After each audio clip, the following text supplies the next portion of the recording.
नमस्कार छात्रों। आज मैं आपको कक्षा 9वीं विषय हिंदी इस विषय हिंदी में पद्य विश्लेषण के बारे में मैं आपको जानकारी देता हूं। तो पद्य विश्लेषण का अर्थ है पद्य के सभी अंगों को अलग अलग करना।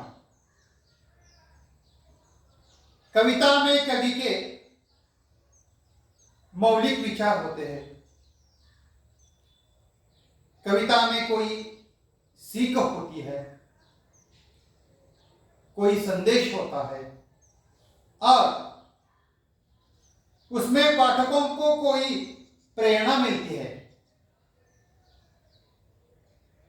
कविता की कोई पंक्ति हमें अत्यधिक प्रभावित करती है। ऐसा क्यों होता है? तो हमें इसका कारण जानना चाहिए। इन सब बातों पर हमें गौर करना चाहिए। इसके अलावा यह भी ध्यान में रखना चाहिए कि कविता नई कविता यानी अतुंकुत है या तुंका, इसलिए कविता को हमें रस ग्रहण करते हुए पढ़ना चाहिए। तो कृति का उत्तर देने के लिए अध्ययन कैसे करें छात्रों? पहले हम कवि या कवियत्री के नाम और विधा के लिए पाठ्य पुस्तक के आरंभ में दी गई जो अनुक्रमणिका है उसको ध्यान से पढ़ना चाहिए। कविता के विषय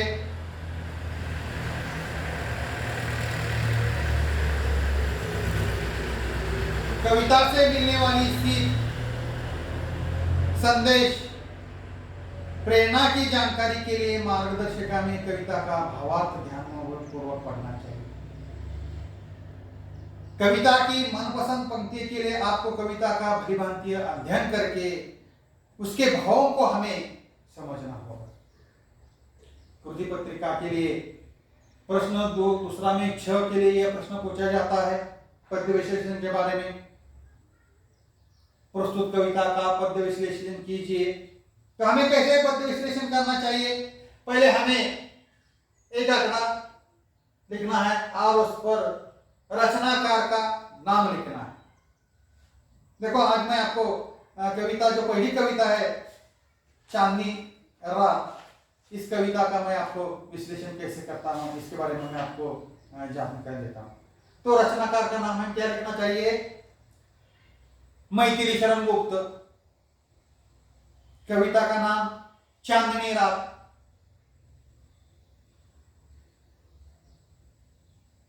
आगे क्या लिखना है?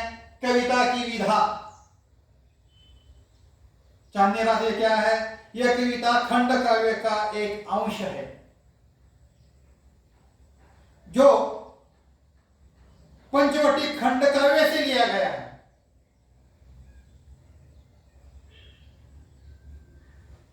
आगे हमें पसंद की पंक्तियां लिखना है।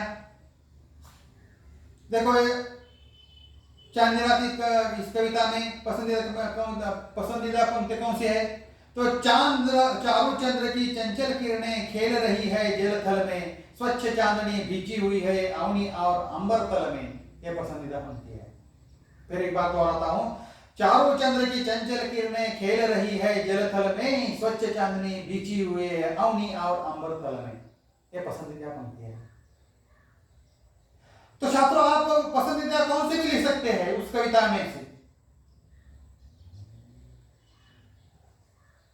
अगला चौथा, पंक्तियां पसंद होने का कारण। क्या कारण लिखना है? तो मुझे कविता में यह पंक्ति इसलिए पसंद है कि इसमें चंद्रमा और उसकी चंचल किरणों का अद्भुत वर्णन किया गया है। कारण लिखना है। और पांचवा अंत में कविता से प्राप्त संदेश अथवा प्रेरणा। तो क्या मिलते हैं संदेश और प्रेरणा में?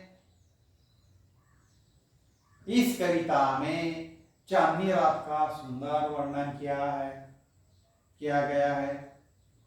चांदनी रात में जब सब लोग सो रहे हैं तब भी प्रकृति के सभी अंग अपने अपने कार्य में लगे हुए हैं। जैसे तारे टिमटिमा रहे हैं, हवा मंद मंद चल रही है, यह सब कुछ शांतिपूर्ण ढंग से चुपचाप हो रहा है। इससे यह प्रेरणा मिलती है कि स्थिति कैसी भी हो, हमें चुपचाप शांत भाव से निरंतर अपने कार्य में लगे रहना चाहिए। इसी तरह से पद्य का विश्लेषण हमें करना है। अब मैं आपको पद्य विश्लेषण के परिच्छेद के रूप में कैसे लिखना चाहिए इसके बारे में मैं आपको जानकारी देता हूं। चांदनी रात कविता की रचना की है प्रसिद्ध कवि मैथिली शरण गुप्त जी ने। यह कविता खंडकाव्य का एक अंश है जो पंचवटी खंडकाव्य से लिया गया है। इस कविता में मेरी पसंदीदा पंक्ति है, चारों चंद्र की चंचल किरणें खेल रही है जलतल में, स्वच्छ चांदनी बिछी हुई है अवनी और अंबर तल में। मुझे कविता में यह पंक्ति इसलिए पसंद है कि इसमें चंद्रमा और उसकी चंचल किरणों का अद्भुत वर्णन किया गया है। इस कविता में चांदनी रात का सुंदर वर्णन किया गया है।